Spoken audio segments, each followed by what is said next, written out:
My name is Cassandra Boykin. I live in Daphne, Alabama.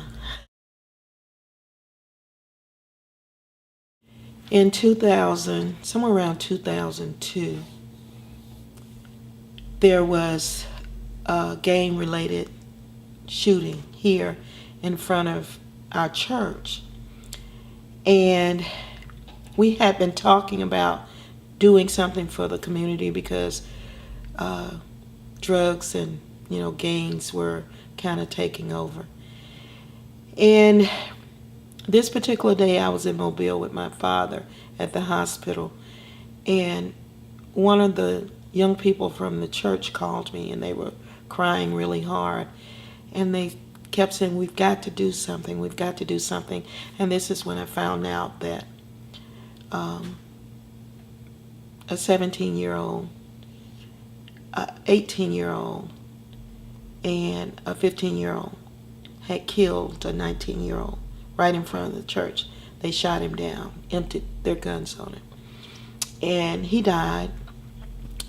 And all four I knew personally.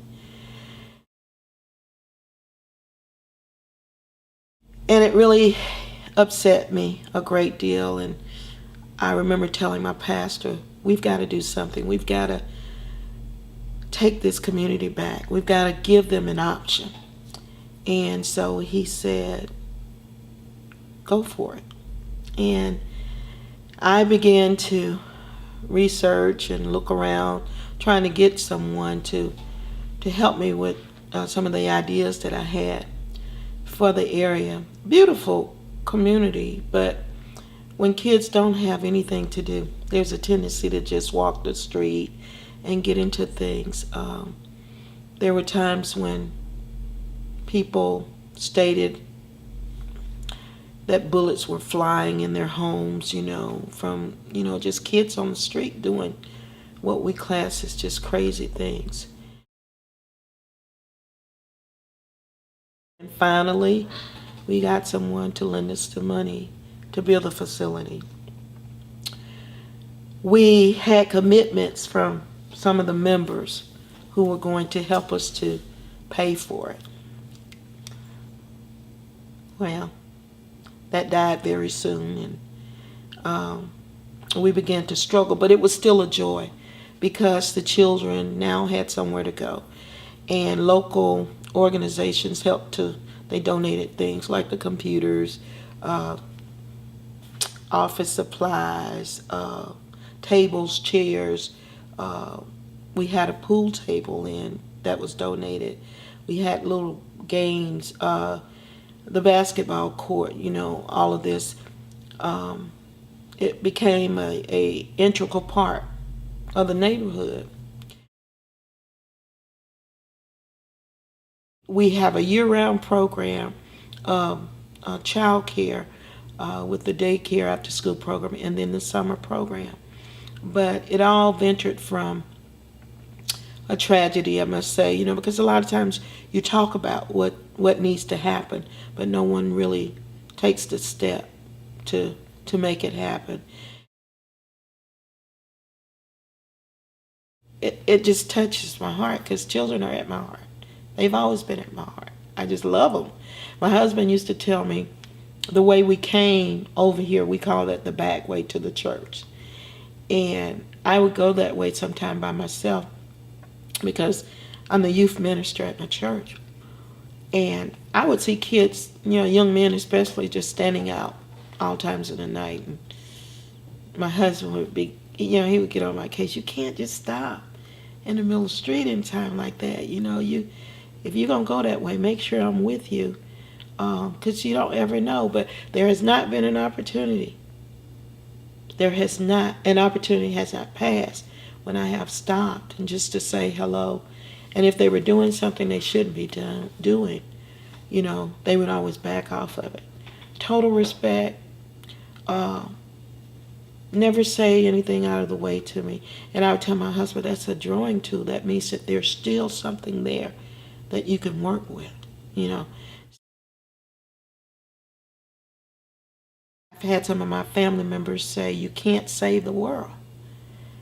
And I'd say, but I'm not trying to save the world. I'm trying to just make a difference in the life of one. If I touch one, that one may touch someone else. And it continues. And so I guess it's just that internal thing. No, I don't guess. I know. Because I've been doing it. I can remember being 10 years old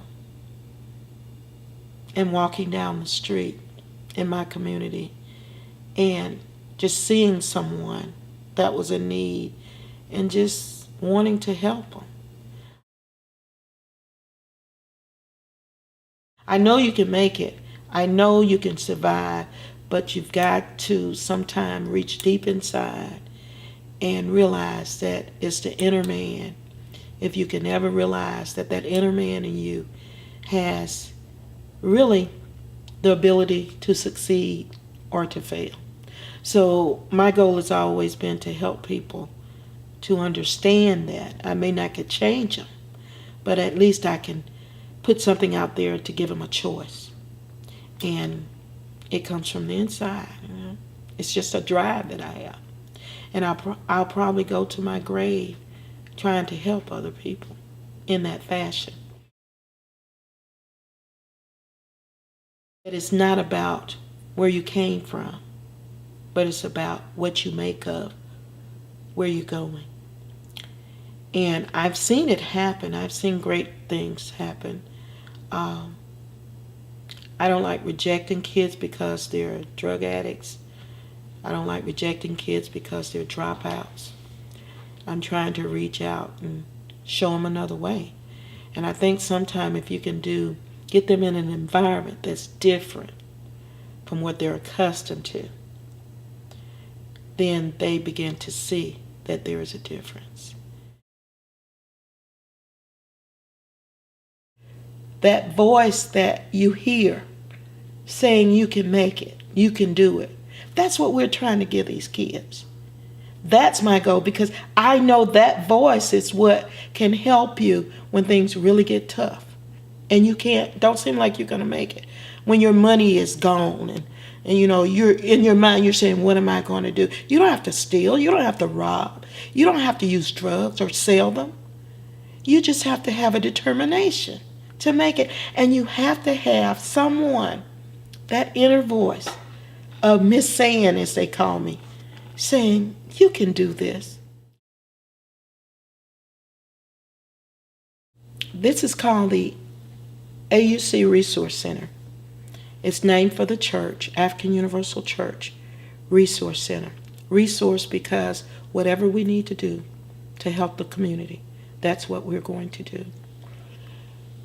Anyone who would like to get more information or make a donation, a pledge of some kind, they can call me on my cell phone.